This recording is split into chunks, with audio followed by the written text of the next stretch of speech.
So Crystal Palace fans feel they have a lifeline to get their way back into the Europa League. Welcome to your Forest news.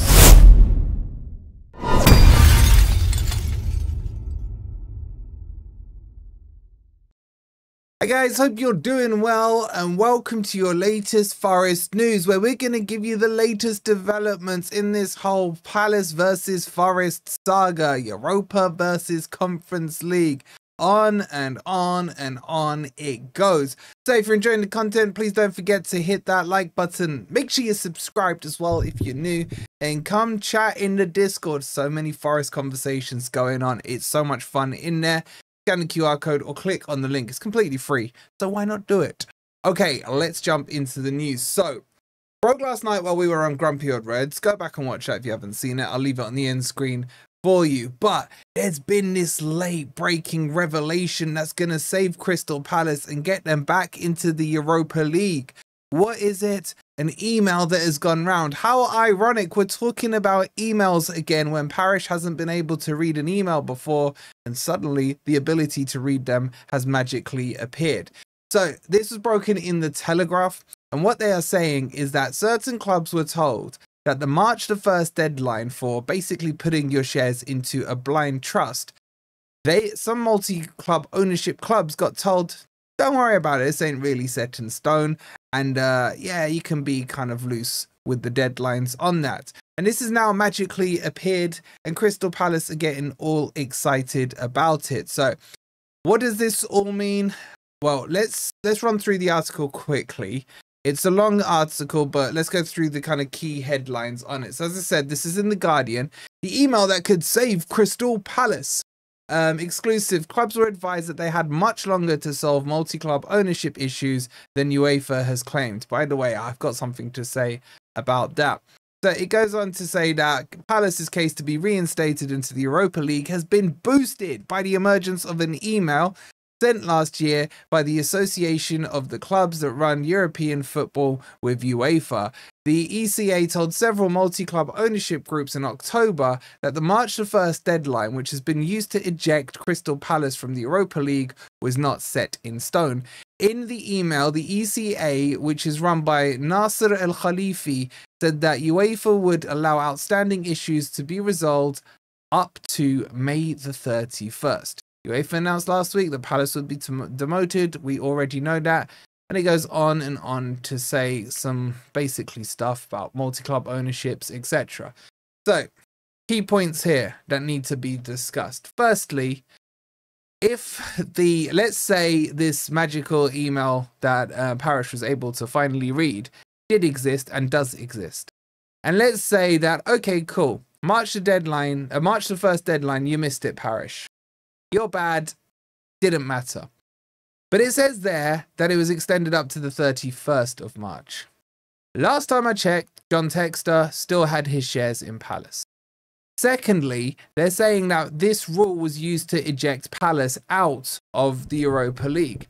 That in itself, I believe, is not correct on that report. Why? Because Palace, apparently, according to Parish, are still waiting for the official writing, the official letter to come back from UEFA to tell them which particular rule they broke in Article 5, which clause it was. So for them to say that was the reason Palace were ejected is basically conjecture. Conjecture. I can't say that word. Guessing. So that's one thing. Now, the other thing they're saying is that, well, it's all resolved now because Sir John Textor sold his shares in Palace, and basically he's got nothing to do with them anymore. Parish said that with Gary Lineker the other day on that silly podcast that they did. Again, not true. As far as I know, that hasn't been ratified by the Premier League, and technically speaking, until the Premier League ratify that sale, which I'm not saying won't go through, by the way, I don't see any issues with it. But until that goes through, then technically it is not sold. That's something else they're kind of misdirecting you with. And then thirdly or fourthly, I don't know what number I'm on, why is there such a big narrative to say to Palace, it was okay, don't worry, we know this was going to be your first time out in, Europe. We know you're going to be wearing the L plates because, you're still learners in the European kind of scenes. we're going to do everything we can to ensure that you get through. Now, the bottom line here is, does this change anything? Well, the interesting thing is that UEFA updated both their web pages for the Europa League and for the Conference League. Forest were put into the Europa League once the decision had come out to say that Palace were being demoted, and Palace were put into the Conference League. While we were live on air yesterday on Gore, they switched that round. So now they officially, on their website, have Palace in the Europa League and Forest in the Conference League. Now, why have they done that? I don't know. Some people were saying, oh, it was an admin error in the first place. Anyway, they needed to wait for the CAS outcome before they did it. My theory is potentially Palace have put their appeal in, and because the appeal has gone in, they have to now almost hold the decision based on the appeal, so they've reversed it and could re-reverse it. All I'm saying on all this stuff is that the media right now are trying to make Palace these martyrs. Okay, that poor old Palace, they're being screwed over by the man, and that man is Marinakis, that man is Forest. This is not fair on Palace. Forest are the bad guys in all of this. Forest sent an email in. How dare they look out for the best interests of their own club? Forest are who everyone wants to blame. And when you ask them the simple question of, if Marinakis didn't submit that letter, or Forest didn't submit that letter, would that mean that today Palace are in the Europa League? And all you get, yeah. Really?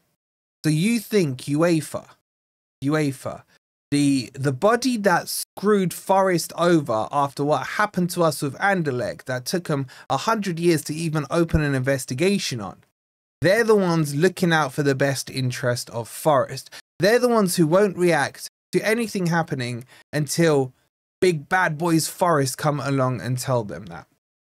Like, seriously? So I'm not giving... this doesn't change anything for me, because as the article said, the deadline moved to the 31st of May. At the 31st of May, or on the 31st of May, John Textor still had his shares in Palace.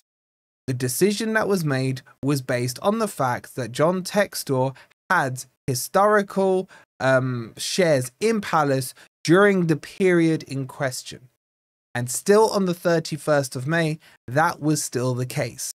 And CAS do not tend to reverse these decisions or to go against the rules of multi-club ownership.